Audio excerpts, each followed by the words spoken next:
ल साथीहरू, हामीहरूले नेपालीहरूको महान चाड माघे सङ्क्रान्तिको लागि मिठो चाकु रेसिपी लिएर आएको छौँ। हामी नेपालीहरूले माघे सङ्क्रान्तिमा तिल, चाकु अनि तिलौरा, लड्डुहरू खाने चलन छ। त्यसलाई नै लक्षित पार्दै हामीहरूले यो मिठो चाकु रेसिपी ल्याएको छौँ। भिडियो अन्तिमसम्म हेर्नु होला है त।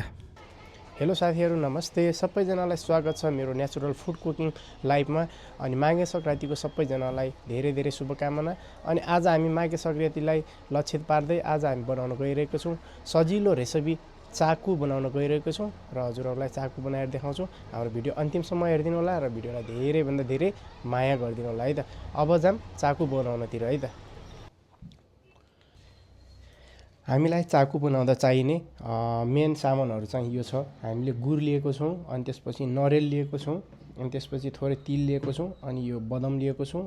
त्यसपछि हामीले लिएको छौँ घिउ है त। अनि यो घिउ लिएको छौँ।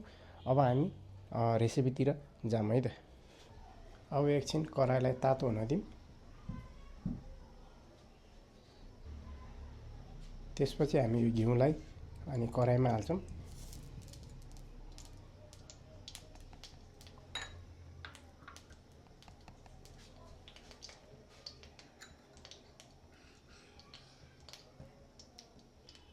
अब हाम्रो घिउ तात्तिसकेको छ। घिउ तात्तेपछि हामीले गुडलाई चाहिँ घिउमा हाल्छौँ।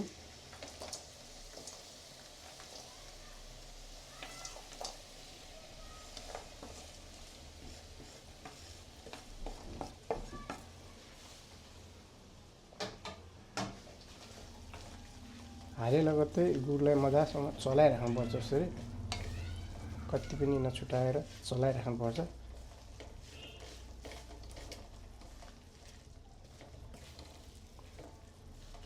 गुड हालेसँगै हामी थोरै गुडमा पानी पनि राख्छौँ।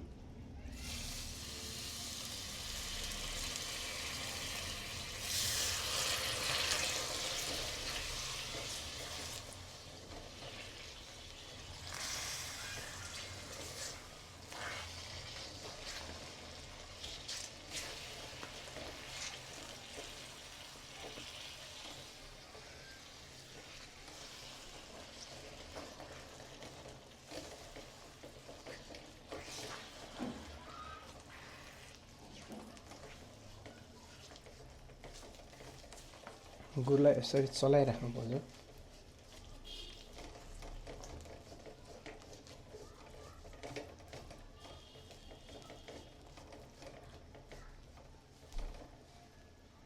हाम्रो गुड चाहिँ सबै पग्लिसकेको छ, हल्का फिज आइरहेको छ, फिज आउन लागिरहेको छ गुडमा। अनि यसलाई चाहिँ चलाइराख्नुपर्छ यसरी है त। चलाइराख्ने मजासँग नउम्लिन्छ नपाकुन्जेल चलाइराख्नुपर्छ यसलाई चाहिँ।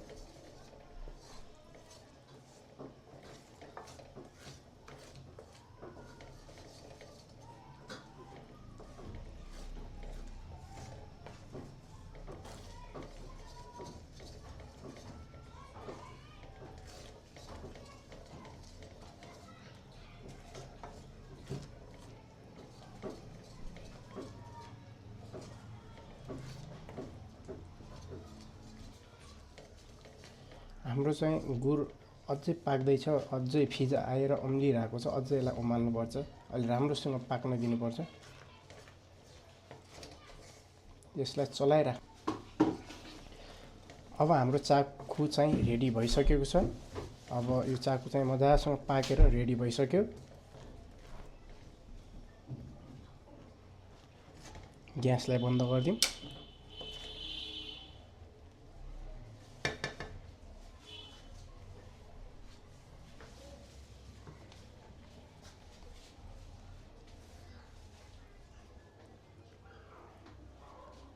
अनि यो चाकु निकालिसकेपछि हामीले चाहिँ यसलाई थालीमा राख्छौँ। अब यसलाई थालीमा राख्दा चाहिँ हामीले तेल लगाउनु पर्ने हुन्छ। पहिले थालीमा चाहिँ तेल लगाएन भने पछि यो चाहिँ उम्किँदैन। त्यही भएर थालीमा मजासँग तेल लगाएर अनि राख्नुपर्छ। हाम्रो दुईटा थालीमा राख्दैछौँ हामीले, एउटैमा अट्दैन जस्तो लाग्छ।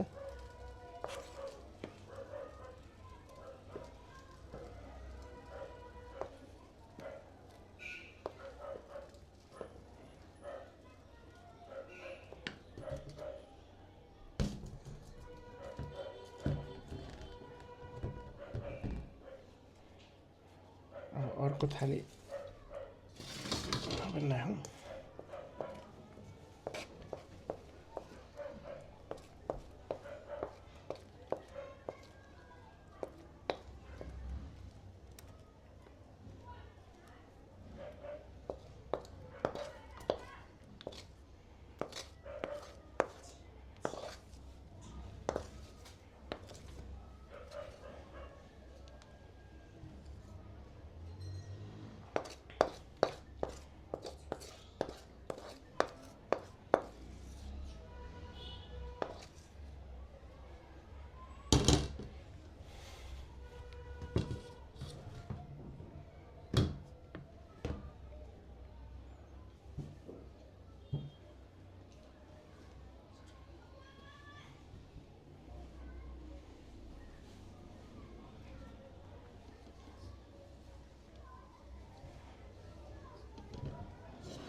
हाम्रो चाहिँ चाकु रेडी भइसकेको छ।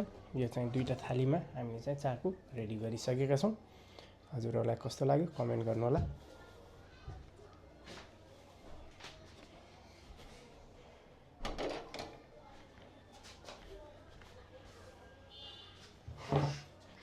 यो हाम्रो चाकु चाहिँ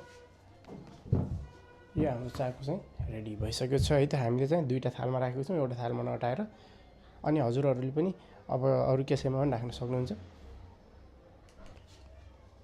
अनि अघि माथिबाट हामीले सजाउनलाई यो बदमहरू राखेको थियौँ, यो बदमहरू हाल्दैछौँ।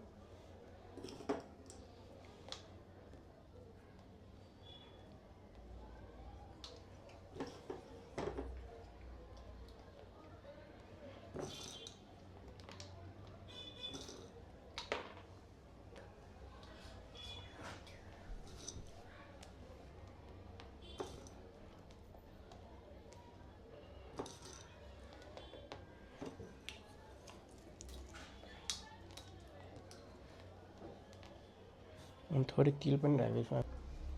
ल साथीहरू, यो चाहिँ हाम्रो मिठो चाकु रेसिपी भइसकेको छ, बनाइसकेको छौँ। हजुरहरूले देख्नु भएको छ। हाम्रो चाहिँ दुईटा थालमा मिठो चाकु रेसिपी चाहिँ तयार भइसकेको छ है त। ल साथीहरू, यो चाहिँ थियो हाम्रो चाकु रेसिपी। हजुरहरूलाई कस्तो लाग्छ कमेन्ट गरिदिनु होला। र अरू कुनै रेसिपीहरू पनि चाहियो भने कमेन्ट गर्न सक्नुहुन्छ।